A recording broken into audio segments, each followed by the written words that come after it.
안녕하세요. 히브리스 더 워드 신희재 목사입니다.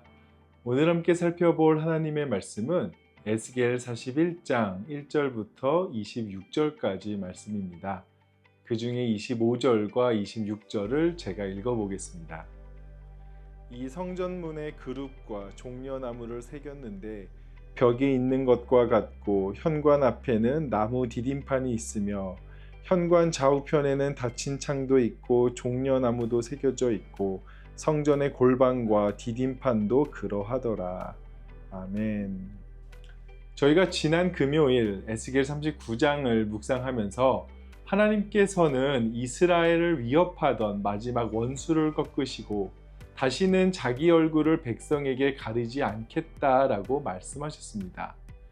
그리고 주말 동안 이어진 40장 본문에서는 이제 에스겔서의 마지막 환상이 시작되는데요.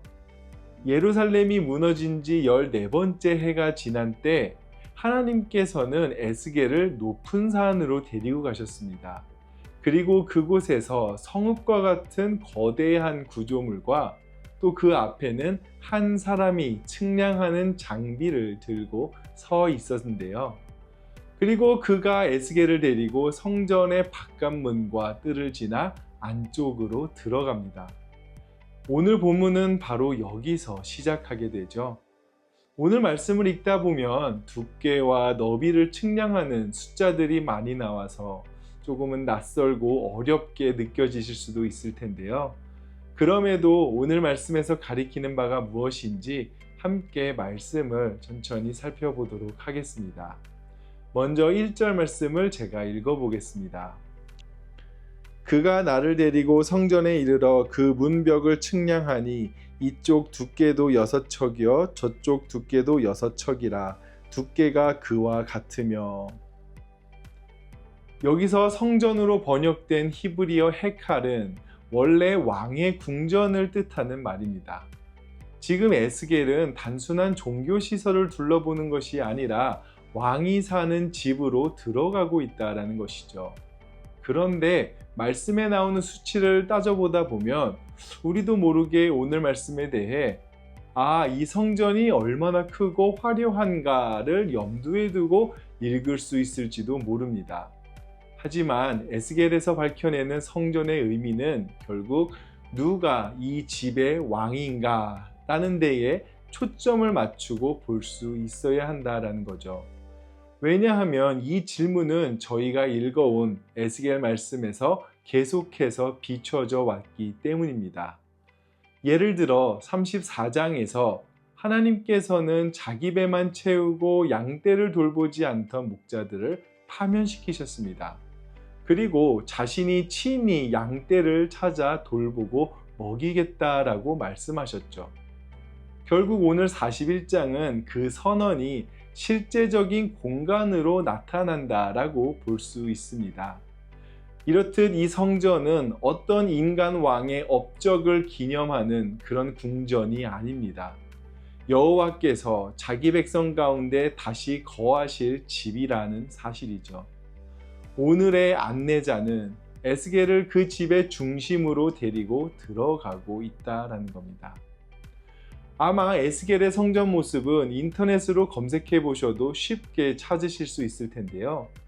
화면에 보이는 이미지를 정확한 근거라기보다는 개념을 이해하는 데 필요한 이미지 정도로만 보시면 좋겠습니다. 이제 안내자가 이 성전을 구경시켜 주는데 평면도를 보시면 그 중심으로 들어갈수록 입구는 좁아지죠. 에스겔은 안내자를 따라서 현관과 성소까지는 들어가지만 지성소에는 안내자만 들어가는 것을 볼 수 있습니다. 3절을 제가 읽어보겠습니다. 그가 안으로 들어가서 내전 문 통로의 벽을 측량하니 두께는 2척이요 문 통로가 6척이요 문 통로의 벽의 너비는 각기 7척이며. 3절을 보면 에스겔을 두고 안내자만 들어가서 그 크기를 측정하고 있는 것이죠. 에스겔은 선지자이고 제사장 집안의 출신입니다.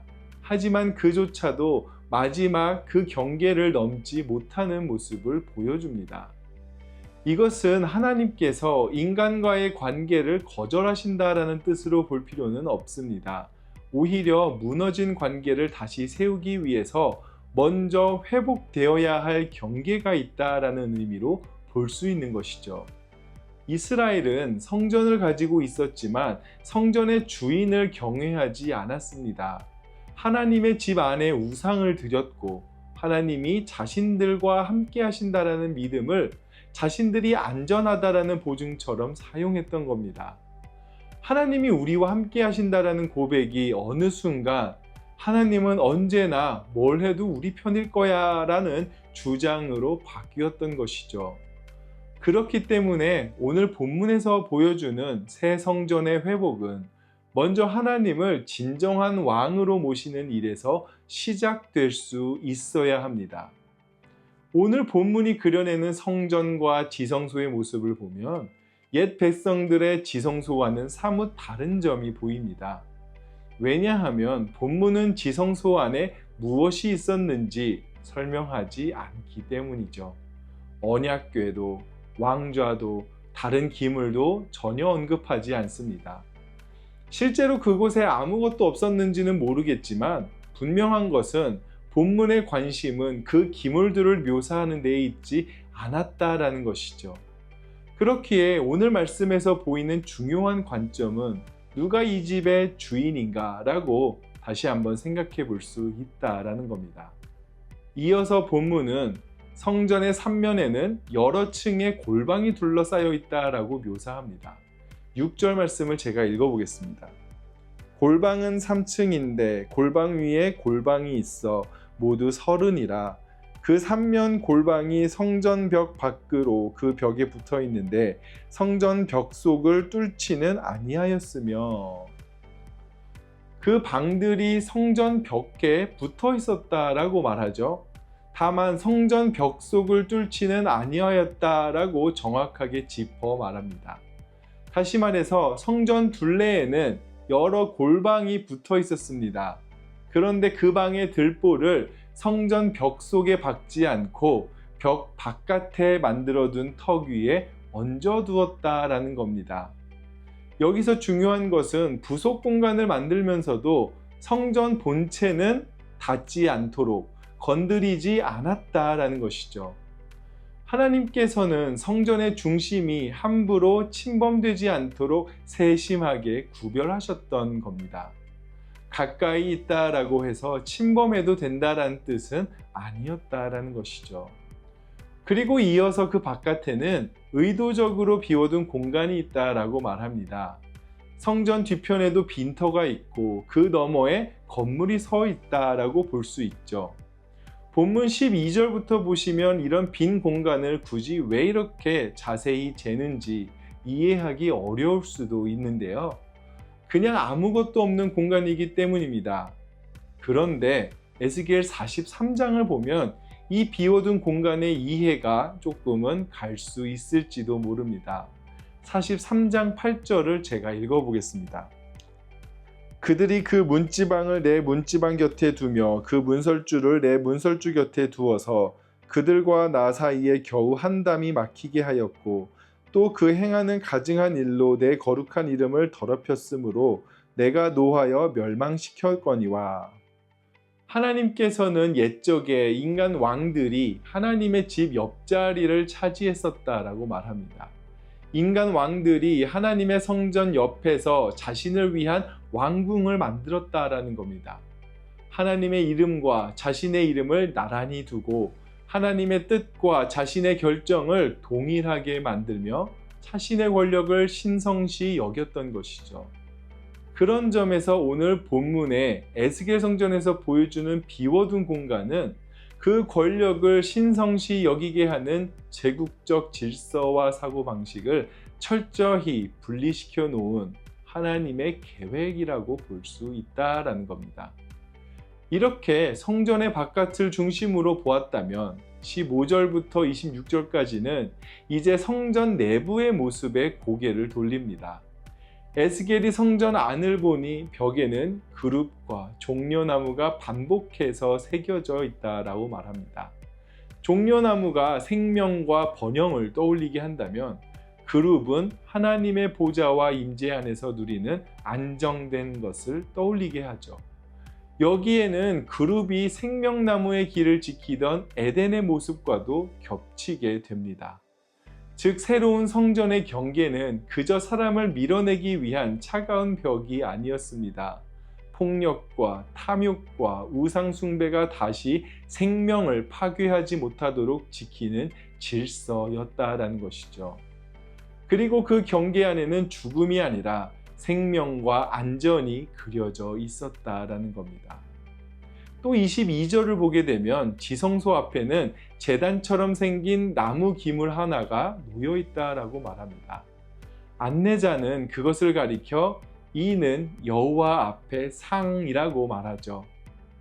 일반 백성이 둘러앉는 식탁은 아니지만 하나님 앞에 예배와 언약 관계가 다시 놓여 있음을 보여주는 그런 상이라는 겁니다.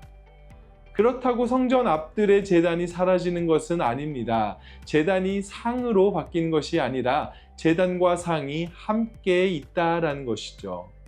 죄와 부정의 문제를 건너뛰지 않으면서도 그 정결의 목적이 영원한 거리두기에 있지 않음을 보여준다라고 볼 수 있습니다.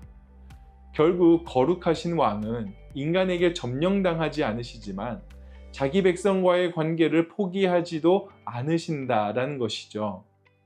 많고 복잡할 수도 있는 이 내용들을 이 짧은 시간 안에 다루려다 보니 사실 좀 이해하기도 어렵고 머릿속에 제대로 그리기가 어려울 줄 압니다. 그럼에도 이 에스겔의 성전 묵상은 왕이 돌아오시기 전에 그의 집이 어떻게 준비되어지는지를 보여줍니다. 왕의 집 앞에서 에스겔은 멈추고 왕의 집 옆에서는 인간의 권력이 물러났죠. 왕의 집 안에는 생명과 안전을 나타내는 그룹과 종려나무가 새겨지고 여호와 앞에는 예배와 관계의 회복을 보여주는 상이 놓여집니다. 이렇게 하나님 나라는 하나님과 우리의 모든 거리를 없애는 나라이기보다는 잘못된 거리를 바로잡는 나라라고 볼 수 있죠. 그렇기에 하나님에게서 멀어진 우리의 마음은 다시 가까워지고 그 하나님의 자리를 차지하려 했던 욕망과 힘은 물러나야 합니다. 가정에서는 사랑한다라는 이유로 상대를 통제하지 않고 교회에서는 우리의 체면과 영향력보다 하나님만 중심에 모시며 아직 채워지지 않는 삶의 자리에서는 조급해하지 않고 왕이신 하나님을 기다릴 수 있기를 소망합니다. 그렇게 오늘도 하나님만 계셔야 할 자리를 기쁘게 비워드리고 가까이 있으면서도 다른 사람을 침범하지 않으며 맡겨진 생명을 돌보는 그런 저와 여러분들의 하루가 되시길 예수님의 이름으로 축복합니다. 함께 기도하시겠습니다. 왕이신 하나님 아버지, 우리의 삶의 중심에 다시 주님께서 또 함께 해주시기를 원합니다. 하나님이 계셔야 할 그 자리에 우리의 욕망과 힘이 놓여 있다면 그 자리를 이제 다시 비워 주님을 위한 자리로 마련하기를 원하오며 또 멀어진 마음 가운데 주님께 다시 가까이 가는 우리 모두가 되게 하여 주시옵소서. 우리의 가정과 교회와 일터의 그 일상 안에서 서로를 침범하지 않되 사랑하며 생명을 또 세우는 저희의 하루들이 되게 하여 주시옵소서. 늘 그렇게 함께 하실 줄 믿사오며 감사드리며 예수 그리스도 이름으로 기도드렸습니다. 아멘.